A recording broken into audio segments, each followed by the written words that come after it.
اعوذ باللہ السمیع العلیم من الشیطان الرجیم بسم اللہ الرحمن الرحیم نحمده ونصلی علی رسولہ الکریم قال النبی صلی اللہ علیہ وسلم خیرکم من تعلم القرآن وعلمہ،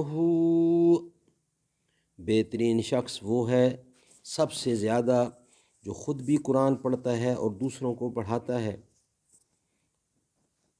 سورہ سجدہ کی فضیلت۔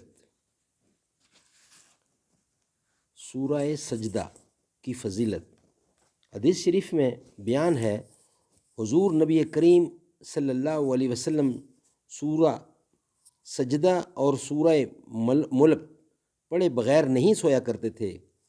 حدیث شریف میں ہے کہ سورہ سجدہ قیامت کے دن اس طرح آئے گی کہ اس کے دو بازو ہوں گے اور اپنے پڑھنے والوں پر پردہ کرے گی اور فرشتوں سے کہے گی کہ اس شخص پر کوئی راستہ نہیں، یعنی اس کو مت پکڑو، اسے چھوڑ دو۔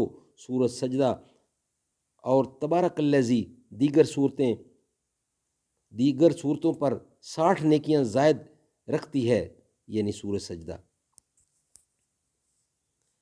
حضرت ابن عمر رضی اللہ تعالیٰ سے روایت ہے کہ جو اس سورہ سجدہ اور تبارک الذی کو مغرب اور عشاء کے درمیان پڑھے گا تو گویا اس نے لیلۃ القدر کا قیام کیا۔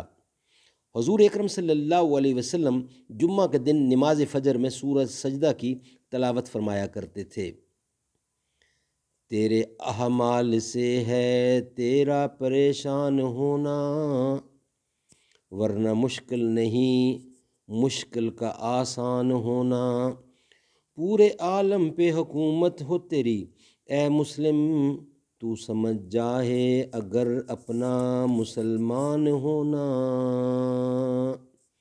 صدق اللہ العلی العظیم۔